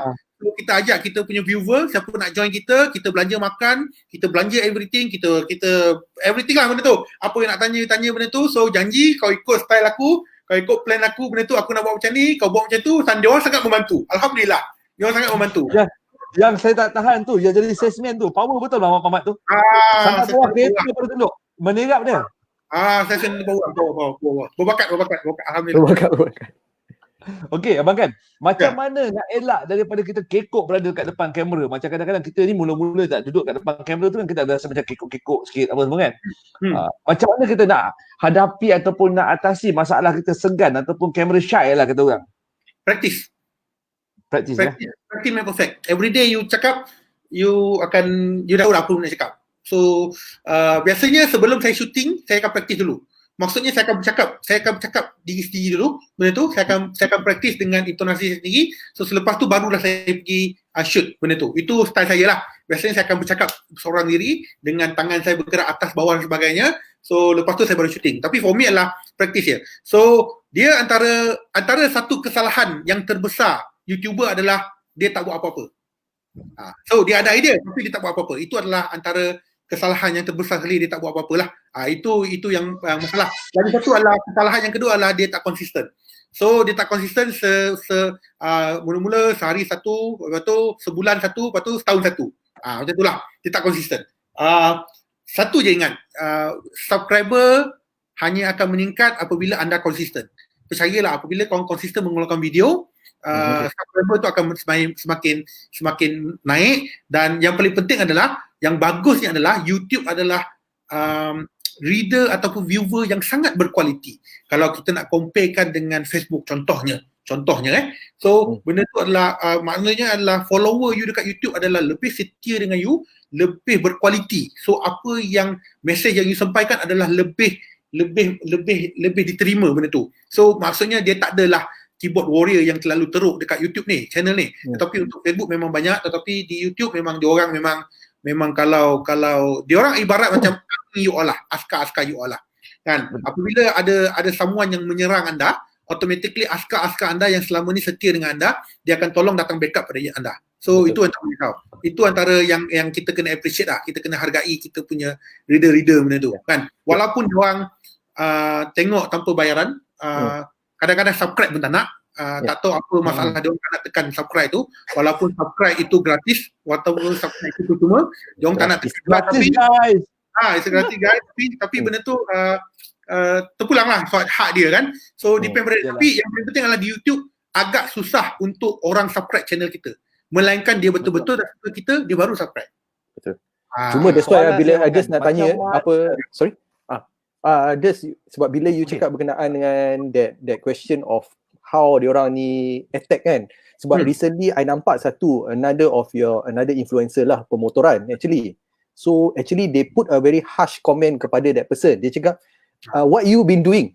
Berkenaan, I don't want to say the name you been doing. Kalau you tengok pandu laju, you tengok content dia bagus. Kadang-kadang bila kita lihat balik lah, how do you deal bila kadang-kadang macam your video sometimes orang dah mula dislike lah. Awal-awal dia dah dislike your video sebelum tengok. How you deal dengan that kind of pressure? Sebab once you dah reach that kind of 100,000, dia punya pressure dia I rasa lah lain macam kan. So how mungkin you nak share how you deal with this kind of dia ada dua situasi. Satu situasi yang kau free gila, kau tak tahu apa, dan kau nak layan dia orang ni. So apabila kau nak layan dia orang ni, of course kau you reply dengan komen-komen yang agak yang boleh menggeramkan diri dia. So sebagai contohnya, kalau dia akan komen-komen apa benda bla, lepas tu dia tanya benda tu, kita jawab rasa-rasa, kita tulis rasa-rasa, tanda soal. Dia panas dengan kita kan. Wah, mama ni cik hal yang kan. So apabila dia kadang-kadang ada YouTuber yang sengaja cetuskan perbalahan ataupun kontroversi adalah untuk dapatkan lebih banyak engagement. So apabila orang berperang dekat you punya channel, so orang nak tahu apakah yang diorang bincangkan. So diorang akan tengok video itu, diorang nak tahu apa yang kompetitor tu, dia akan tengok video tu. Dia akan tengok secara automatically, orang yang tak berkaitan dia akan tengok video sebab dia nak tahu apakah yang terjadi. So dia akan tengok video tu, selepas tengok video tu dia akan scroll, dia akan komen sampai kadang-kadang satu komen tu beratus-ratus orang reply. So orang nak baca, so automatically engagement you tinggi. So automatically channel you boleh naik. Tetapi itu adalah bergantung kepada diri masing-masing, cara masing-masing, terpulanglah macam mana you nak bawa diri you nak pergi. Tetapi saya always keep sebab YouTuber sekarang ni hanya earn money berdasarkan Google AdSense. Tetapi macam saya punya approach lain sedikit. Saya nak train orang di luar, YouTuber di luar untuk brandingkan diri sendiri, untuk punya credibility untuk menjadi seorang key opinion leader ataupun KOL ataupun untuk Instagram, Instagramer dan sebagainya. Kita nak you menjadi seorang yang boleh bercakap dan apabila you cakap, orang mendengar you cakap. Orang boleh terpaku dengan kawan cakap dan dia boleh bersetuju dengan kawan cakap. So dengan itu secara automatically actually you boleh dapat income yang lebih banyak daripada outsource, daripada luar, daripada third party luar yang nak suruh you buat review dan sebagainya, nak suruh you buat something dan sebagainya. So that income adalah lebih banyak daripada Google AdSense lah, bergantung kepada masing-masing benda tu. So dekat sini bukanlah income semata-mata. For me, untuk honestly sejujurnya di YouTube memang itu income adalah income sekadar kita beli barang dan sebagainya. Dia bukanlah kita gunakan income tu untuk bayar gaji sebagainya, tidak, benda tu. For me adalah tujuan utama kita buat adalah untuk memberi macam saya kata awal tadi lah, kita menyampaikan message kepada lebih ramai orang yang nak tahu pasal otomotif tetapi tak tahu bahasa Inggeris. That's why tujuan kita buat itu. Actually niat tu penting lah. Sebab apa yang kita lakukan dekat YouTube orang akan ikut. Kalau kita buat benda yang tak baik, orang akan ikut. Kalau kita buat benda yang baik, orang akan ikut kita. So, benda tu adalah kita menjadi perhatian orang. Benda tu. That's why buat YouTube ni adalah niat tu kena betul. Kita kena buat benda baik. Kalau kita buat benda tak baik, orang lain tengok, dia akan ikut pada kita juga benda tu. That's his problem. Yeah. Nice. Okay. Okay, Abang Gan. Macam mana cara kita nak dapatkan, berapa lama Abang Gan nak dapatkan 1,000 subscriber dan juga 4,000 jam masa orang tengok ni, YouTuber ni, Bang? YouTube ni. Saya tak ingat lah. Sejujurnya saya tak ingat. Saya tak ingat benda tu. So, saya rasa tak lama kot. Saya tak ingat tapi tak lama lah. Tak lama. Saya tak ingat. Tapi saya rasa tak lama lah. Sebab dalam tempoh apa yang saya tahu adalah actually macam masa Disember 2018, masa tu channel kita lebih kurang dalam 14,000 macam tu. And then our aim untuk 2019 masa tu adalah sepanjang tahun kita nak 50,000 subscriber tu. Tapi Alhamdulillah kita terlajak benda tu, kita sampai almost 100,000 untuk 2019 masa tu. So kita tak sengaja, tetapi benda tu adalah benda tu, tapi tak sangka actually benda tu kita sebab 2019 adalah saya fokus fully on the YouTube channel. So that's why kita kaji, kita invest agak banyak dekat video. Kita kembangkan video team daripada saya seorang. Lepas tu saya benda tu hire lagi. Sekarang ni video team dah ada 4, termasuk saya ada 5 orang. Kalau termasuk Al-Bakri ada 6 orang sekarang ni untuk video team saja. So kita invest agak banyak dekat video untuk menghasilkan video yang lebih berkualiti lah. Dia antara dua, antara quantity ataupun quality. Tetapi sekarang ni kita go for the quality benda tu. Kita nak sampaikan benda tu lebih quality benda tu lah. That's why kita hanya boleh keluarkan seminggu 3 video saja kita boleh keluarkan. So sebulan average dalam 12 video lah kita boleh keluarkan. So that's why yang paling penting adalah konsisten. Sebab kita macam ni, kita nak orang fikir apabila dia nak cari pasal otomotif, dia akan terfikir pada satu benda. Contohnya kalau saya berkawan dengan Brozul, dengan Noman sebagainya. Contoh ada kawan tanya saya, kau tahu tak mana aku nak buat design yang cantik So of course aku akan fikir, orang pertama aku fikir adalah kawan-kawan kita dulu. So that's why kita nak create that station kepada orang ramai bahawa that's why kita buat niche market. Kita buat otomotif. That's why niche market ni adalah sangat kecil, tak besar audien dia. Gadis-gadis awet-awet memang tak ramai, gadis-gadis cuma ada 10%, agak hampa, kebanyakan adalah balak-balak kan. So benda tu nak buat macam mana kan. So otomotif perempuan tak suka sangat kan. So kalau ada gadis-gadis yang komen tu, kita ibarat memang happy gila kan. Tapi macam mana kan benda tu kan. Tapi sebab niche market kan, very niche market. So memang kecil, subscriber nak naik memang agak susah nak naik dengan cepat benda tu, sebab you hanya selected audience saja yang melihat benda ni, hanya berminat pasal auto saja yang akan tengok channel you benda tu. Okey. Abang Gan, last not least lah, tapi nak tanya, ada yang tanya, ada yang nampak sekarang ni Abang Gan ada keluarkan buku, ada macam mana nak jadi YouTuber. So pertama soalan dia, kalau kata yang tengah menonton sekarang ni, di mana kita nak dapatkan, macam mana cara nak dapatkan buku tu, dan yang keduanya, Abang Gan ada buat kelas tak macam mana kita nak buat, kita nak jadi YouTuber? Soalan. Okey. Sejujurnya, sebelum ni saya pernah buat kelas sekali, tahun lepas saya pernah buat kelas secara fizikal, saya pernah buat kelas sebelum ni. Itu tahun lepas. Dengan kadok sekali. So kita buat sebenarnya tu. So pada asal kita nak buat konsisten, tapi benda tu menakan sekali macam ni, kita tak boleh buat kelas. That's why sepanjang MCO ni, sepanjang PKP ni, actually pada asalnya tak ada terlintas kepala nak buat e-book. Tapi memandangkan when PKP happen, kita punya income pun terjejas sejujurnya. So zero income. So that's why kita fikir macam mana aku nak buat duit dan sebagainya lah. So katakan why not buat e-book. So that's why lah buat e-book benda tu.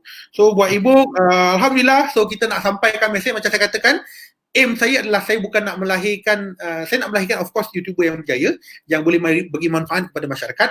Second adalah saya nak tukar persepsi bahawa YouTuber bukan dapat income daripada Google AdSense saja, tetapi saya nak bawa mereka keluar daripada pemikiran itu untuk keluar untuk membrandingkan diri dia untuk lebih dikenali dan mendapatkan income lebih banyak dari segi situ juga.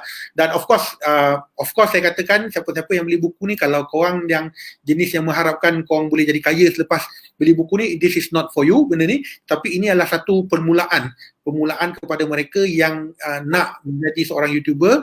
Benda tu bukan setakat menjadi YouTuber, benda tu boleh menjadi branding kepada anda. Kalau anda bisnes, buat kuih dan sebagainya, dia boleh menjadi branding kepada anda. Kalau kau buat kuih, kau buat resepi kuih, banyak yang kau boleh buat sebenarnya. Benda tu because it's a free, everything is a free benda tu. So benda tu yang paling penting adalah orang lain boleh tengok benda tu tanpa perlu bayar apa-apa benda tu. So it's a good branding for sesiapa jugalah. So sementara kita ada masa dekat rumah ni yang tak kerja ke apa, so kita boleh merancang konten apa yang kita boleh buat.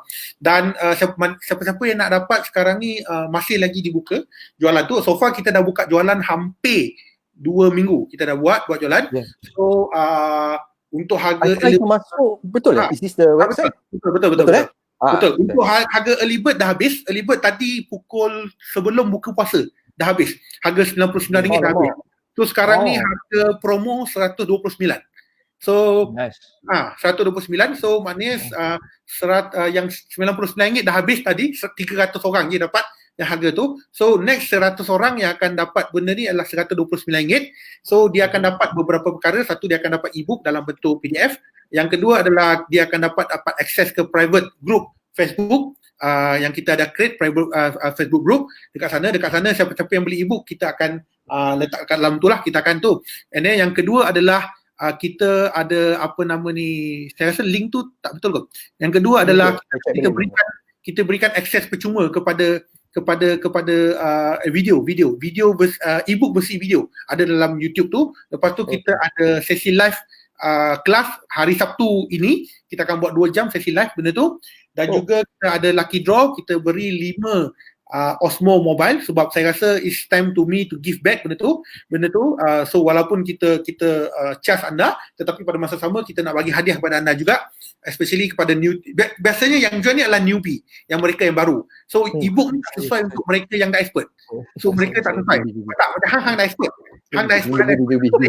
So benda tu ada newbie yang sesuai benda tu. So benda tu yang saya bagi free gift adalah macam like Osmo Mobile yang stabilizer tu dengan GoPro kita dah bagi. So itu antara yang dia orang boleh grab lah. So kalau siapa nak tu boleh type saja EZY. Abang boleh share tak? Boleh share dia punya you boleh type dalam the link tak? Boleh share terus. Kita boleh share kepada kawan-kawan kita ni. Betul. Ilmu jangan kedekut. Ilmu jangan kedekut. Betul. Spend on ilmu, jangan spend on games ke apa. Tak ada masalah. Okey, sambil abang kan dah hantar mesej kepada Norman tengah type tu. Okey, abang kan nak tanya, abang punya nasihat kepada YouTuber pemula. Okey. Apa the best word yang abang boleh beritahu, abang boleh katakan kepada kita orang yang mula-mula nak belajar YouTuber ni, apa you punya best word lah yang boleh you sampaikan? Best word adalah, kalau anda seorang hati tisu, jangan sesekali masuk dalam bidang YouTuber. And then second thing, kalau anda yang jenis yang nak cepat kaya, this is not suitable for you, tak sesuai untuk jadi YouTuber. Yang ketiga adalah yang merasakan diri dia betul saja, orang lain semua salah, anda pun tidak sesuai untuk menjadi YouTuber. So ini antara 3 perkara yang saya boleh highlight kan. Jika anda ada 3 benda ini, so anda tidak sesuai. Tetapi apa yang paling penting adalah, for me everything kita buat kena usaha. Ada usaha, insya-Allah ada hasil dia. Itu je lah. Itu yang boleh katakan konsisten. Buat secara konsisten. Bagi saya tip dia lah try and error. Jangan malu untuk try and error. Macam kita pun, walaupun subscriber kita dah sekian, kita masih lagi mencuba konsep try and error. Kita always keep new idea. Kita cuba try macam ni. Kita tengok, tak ada orang suka. Okay, tak apa, tak ada orang suka, kita leave it, kita tinggal, kita buat baru. That's why kita always keep pilot project. Kita banyak buat pilot project. So pilot project ni lah yang kita buat, kita nak test audience kita suka tak suka. Macam tu lah. So always keep benda yang baru lah, benda tu. Dan macam saya katakan, kalau boleh pegang pada satu niche market saja.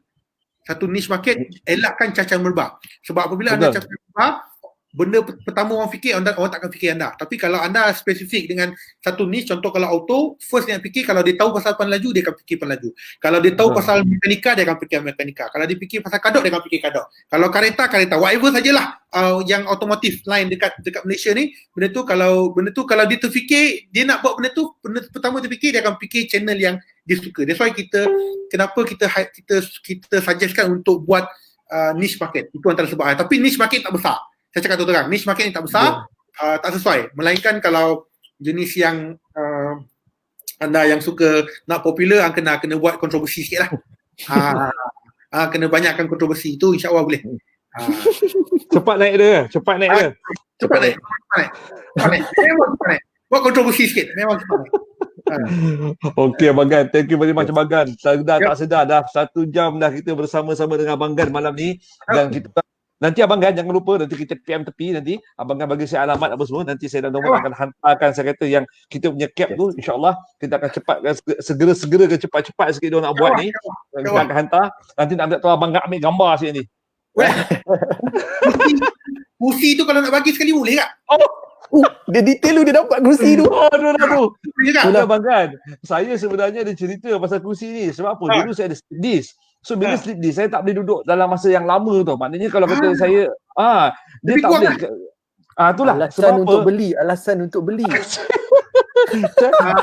Aku nak beritahu, malam ada sale Lazada. Malam ni. 12. Ada sale. Dengar tu ada sale tau. Lepas tu, lepas saya kena apa tu, slip disc dulu 3 tahun sudah, 3 tahun sudah lah. So saya tak boleh jalan sedang atas kursi roda tu. So Abang Gan bayangkan, saya masa tu dah memang sibuk dengan event dan memang tak ada time. So bayangkan dekat 3 bulan, 4 bulan tu saya dekat macam diri lama sakit, duduk lama sakit. So baring sakit, duduk sakit, apa pun sakit. So saya kata macam, and then saya sampai dapat treatment lah. Kalau ikutkan saya kena operate, tapi saya dapat cara yang lain untuk kita ubati. So okey, Alhamdulillah kita pakai buat kat chiropractic. So lama-lama doktor beritahu apa sebab dia. Sebab dia bila kita duduk terlalu lama, dia akan sebab utama yang boleh kena slip disc ialah sebab duduk lama sangat. Jadi make sure lepas duduk setengah jam, make sure lah bangun ke ambil air kejap ke apa ke, and then you kena make sure dekat you punya kursi tu ada lumbar support yang boleh jaga you punya ni kan. So that is why lah. Sama saya LP Depot. Saya itulah saya dekat apa tu, saya punya T5 dan juga saya punya ni dekat S1. Oh jangan main ini yang main. Oh memang ini bukan mode kereta Saya takut orang ingat mode kereta tak. Itu jangan ni itulah. Dia ingat S4 takutlah kan. Thank you very much. Saya dan Norman berbesar hati sangat Thank you very much. Dapatkan masa banyak benda yang kita belajar malam ni. Dan okey Abang Gan, nanti kita akan jumpa lagi. Thank you very much Abang Gan, dan nanti apa-apa kita roger Abang Gan. Right. Assalamualaikum. Waalaikumsalam. Salam. Wah, best lah Nom. Kita dapat malam ni orang kata banyak sharing, banyak perkongsian yang Abang Gan bagi yang orang kata memang best lah. So malam ni thank you very much kepada semua penonton-penonton kita juga yang orang kata tak henti-henti menghantarkan berbagai-bagai soalan, dan minta maaf ada 2-3 soalan yang mungkin kita tak sempat nak bertanya kepada dia, tetapi that is Abang Gan. Orangnya memang jenis yang orang kata murah hati, murah dengan senyuman, dan dia kalau bercakap pun orang kata bersahaja je. That is where yang passionate. Kita nampak dia passion tu. Passionate. Betul. Dan dia bukannya saja bercakap, tetapi dia tahu dengan apa yang dia cakap. That is him lah. Alright. Dan terima kasih sekali lagi daripada kami berdua Abang Gan. Anda memang orang kata awesome lah, orang best lah. For you lah, somebody yang we can say lah, untuk makluman mungkin ada yang tahu, ada yang tak tahu. Okay, Abang Gan actually have his silver play button. So berkenaan to dapat 100,000 subscribers. So macam Abang cakap, Abang Gan was saying lah, dia macam you menang juara lagu lah. Itu is a very big achievement. So for us, untuk orang yang boleh dapat 100k punya subscribers and then sanggup datang untuk sharekan ilmu bersama dengan kita, memang kami betul-betul appreciate Brother Zul. Now saja dia dah ada lebih kurang 116,000 dia punya subscriber dia lah. So memang kenapa dia adalah penentu, macam dia kata tadi lah, yang paling penting dalam hidup kita, dalam apa saja bidang yang kita buat ialah consistency. Maknanya you kena buat selalu, you kena konsisten buat. Jangan kejap buat, kejap tak buat, kejap buat, kejap tak buat aja. And then yang macam tadi, yang paling penting yang saya nampak daripada Abang Gan punya kata-kata tadi tu, jangan terlalu complicated. Jangan terlalu complicated. Maknanya you nak jadi YouTuber pemula tapi you nak kena ada tu, nak kena ada ni. Abang yang jadi start dulu dengan handphone. Nak tunggu sampai complete. Nak tunggu everything perfect will never be perfect lah. Okay? Betul Betul. Dan pada masa sekarang ni juga kita kena percaya dan kita kena kita kena tukar mindset kita untuk kita berani mencuba sesuatu benda yang baru. It's nothing, perkataan is too late, tak ada. Sebenarnya sentiasa ada, cuma lepas daripada hari ini nanti untuk masa akan datang, sebab boleh katakan Norman kebanyakan orang tidak bersedia dalam situasi sekarang COVID-19 ni. Seriously. Terutamanya daripada segi kewangan, terutamanya daripada segi mental health. Dan sekarang sebenarnya mental health dan juga benda ni memang makin lama makin meruncing dan dia dah jadi perkara yang amat berbahaya sebenarnya. So that selepas daripada ini tak apa, jangan kecewa. Setiap satu masalah tu insya-Allah dia ada jalan dia. Yang paling penting kita usaha, kita cuba dan insya-Allah kita mesti dapat jumpa. Okay. That's why berkenaan dengan finances tu bila kita lihat balik kan. That's why bila banyak orang bila I terkejut sebenarnya. I thought a lot of people ask benda yang technical. Tetapi bila kita lihat balik, a lot of people were also asking regarding pasal ownership of the vehicle. Whether kalau I mampu ke tak, kalau second hand, what is the best solution kalau untuk orang yang baru graduate. So I think bila kita ambil peluang ni masa time PKP, when the economy is not that great, tapi we try to be smart about it lah. It doesn't mean that time PKP kita tak nak beli kereta, tak. Tapi it's just to buy in a smart way. The education comes first. Itu yang penting. Ya, betul. Education comes first. InsyaAllah lepas ni pun saya dan Norman akan bawakan kepada kita, kepada anda semua, dua orang, seorang lah. Kita akan buat setiap minggu seorang, satu episod satu kalau boleh lepas ni. Sebab orang masing-masing sekarang dah sibuk dengan nak ubah jadual, dengan nak buat rutin-rutin tertentu. So kita rasa mungkin dalam satu episod lepas ni kita akan buat seorang saja, kita punya tetamu. So that kita boleh fokus dan kita boleh dapat info lebih banyak dekat situ. Okay. Dan kami insyaAllah, sebab saya tengok Norman, yang paling penting lah, kalau tengok sekarang we need to jadikan kita punya YouTube channel ni sebagai satu ruang ataupun tempat untuk kita bagi orang ilmu, dan mungkin orang tengah tension dekat luar sana.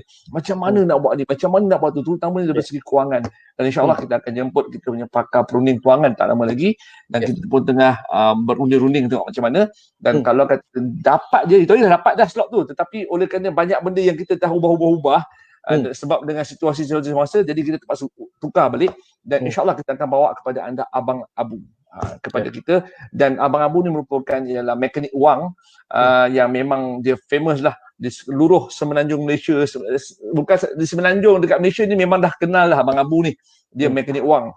So dekat situ nanti kita akan bawa dia, dan mungkin dia boleh bagi sedikit, orang kata dalam masa sejam tu, sedikit orang kata ilmu macam mana kita nak buat balik kita punya sistem kewangan kita, nak betulkan balik. Itu benda terpenting. Sebab sebenarnya memang betul orang kata duit tak boleh buat mati, tapi you mati tak ada duit.